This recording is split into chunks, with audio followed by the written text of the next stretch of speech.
Titanic sub simulation before fatal implosion. In 2010, we formed the business, and the first thing we did was we bought the sub in the upper left called Tide. And this was our training sub.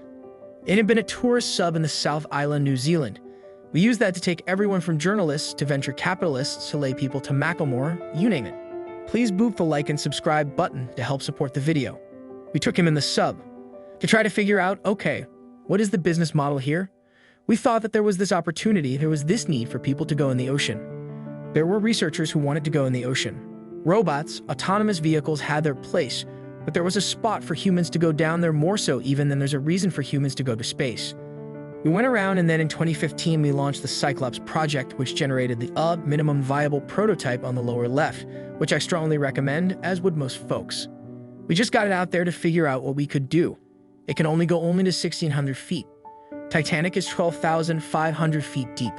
But it helped us build out the business model, get awareness, work on our launch and recovery system, which we'll talk about a little bit. And ultimately in 2017, we dubbed Titan, which is the queen of the fleet. We have 5 subs. One goes to 1,000 feet, one goes to 1,600 feet, and Titan goes to 13,200 feet deep. We've done a bunch of expeditions and learned that there are many challenges. There's the technology challenge. There's a regulatory challenge. There are a bunch of things to do, but those expeditions have really helped us hone our skills. So to do this, we had to use a different material. Titanium is the common. There's some high-strength carbon steels that are used.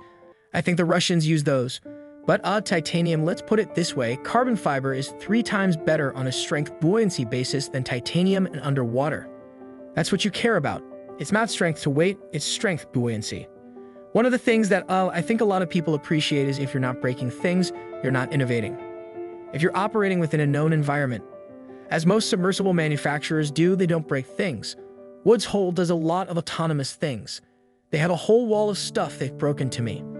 The more stuff you've broken, the more innovative you've been. And this is a 3rd scale model that we took to the chamber at the University of Washington and took it to destruction. And once you go over 6,000 psi in the Ocean Sciences building, you can only do that at night. And then they get on the loudspeaker and they tell everybody to get out. And now I'm standing next to this chamber and we blow this thing up. It's the loudest thing I've ever heard. It shook the whole building, blew out all the pressure sensors, which I had to rebuy for the university. But it helps us validate an acoustic monitoring system because, and the research found out that with composites, what you really want is acoustic monitoring. Strain gauges don't tell you a lot because they just tell you the deformation on the inner surface. When you're dealing with composites, acoustics will pop and crackle, and it's almost like having an EKG. You can tell how the hull is doing. And if we were going to stretch this new material in a new environment with people inside, we needed to know well before it failed that it failed. Our rule is we risk capital, we don't risk people. So if somebody comes to me and says, hey, here's a new idea for the sub, if the end result of that failing is that we cancel a mission or we lose a little money, that's fine.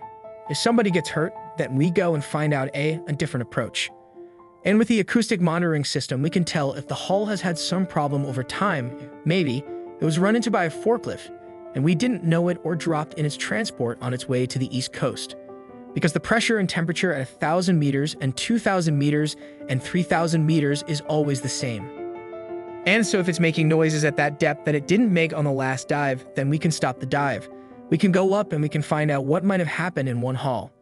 I took it to 4,000 meters, and it made a lot of noise, which is a very sphincter tightening experience. But what we're doing with the 8K and the 4K is to try to make this more accessible for the folks who can afford the $250,000 that it costs to go with us on the dive. But what we want to do is do immersive exhibits like the Van Gogh and other immersive exhibits that are very popular so that you can go out and see an image of the Titanic as it was just a few months ago, or over the period of years as we go back year after year in photorealistic 3-story high image.